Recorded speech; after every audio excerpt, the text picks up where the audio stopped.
আসসালামু আলাইকুম সুপ্রিয় দর্শক, সবার কি অবস্থা? হাজির হয়ে গেলাম দীপ্ত টিভি নিবেদিত মাশরাফি জুনিয়র নাটকের 1138তম পর্বে কী সব ঘটতে চলেছে তার অগ্রিম আপডেট নিয়ে।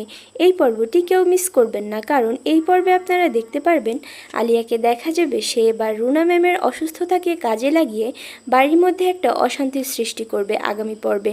রুনা ম্যাম যেন অসুস্থ থেকে আরও গুরুতর অসুস্থ হয়ে পড়ে, সেইভাবেই সে হার্ট টাচিং কথাবার্তা বলতে থাকবে রুনা ম্যামকে।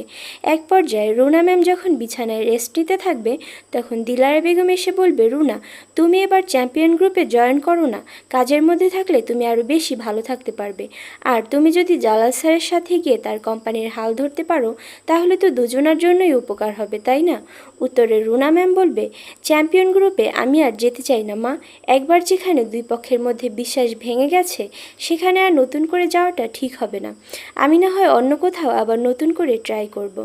ওইদিকে মিস্টার সামিকে দেখা যাবে সে এবার ক্রিকেট বোর্ডের অফিসার সেজে জান্নাতের সাথে দেখা করবে এবং মনি ও জান্নাতের মধ্যে ঝামেলার বিষয় নিয়ে কথা বলে জান্নাতকে ইমপ্রেস করতে থাকবে।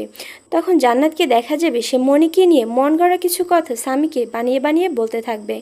আর মিস্টার সামিও সেটার সুযোগ নিয়ে জান্নাতকে মনির নামে রিপোর্ট করার মিথ্যা প্রলোভন দেখিয়ে মাঠ থেকে বাইরে নিয়ে যাবে কিডন্যাপ করার জন্য।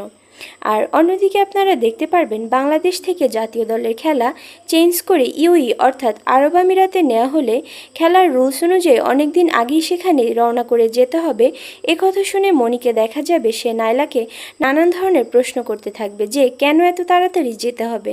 তখন নাইলা মনির উপর রেগে গিয়ে বলবে, এবার কিন্তু বাড়াবাড়ি হয়ে যাচ্ছে মনি, আমি দলের ক্যাপ্টেন আর তুমি আমাকে বোঝাচ্ছ যে কি করতে হবে আর কি করতে হবে না। তখন মনি বলবে, বুঝাচ্ছি না নাইলা, আমি শুধু মনে করাতে চাচ্ছি যে সেখানে আমাদের কাজটা কি।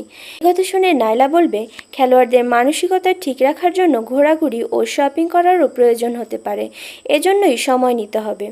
তখন মনিকে দেখা যাবে সে মনে মনে রুনা ম্যামের কথা ভেবে খুবই চিন্তায় পড়ে যাবে। আর এছাড়াও থাকছে আশ্চর্য সকল ঘটনা। সুতরাং সবাইকে মাশরাফি জুনিয়র নাটকের আগামী পর্ব দেখার আমন্ত্রণ রইল। আর হ্যাঁ, ভিডিওটি ভালো লাগলে অবশ্যই চ্যানেলটি সাবস্ক্রাইব করুন। ধন্যবাদ।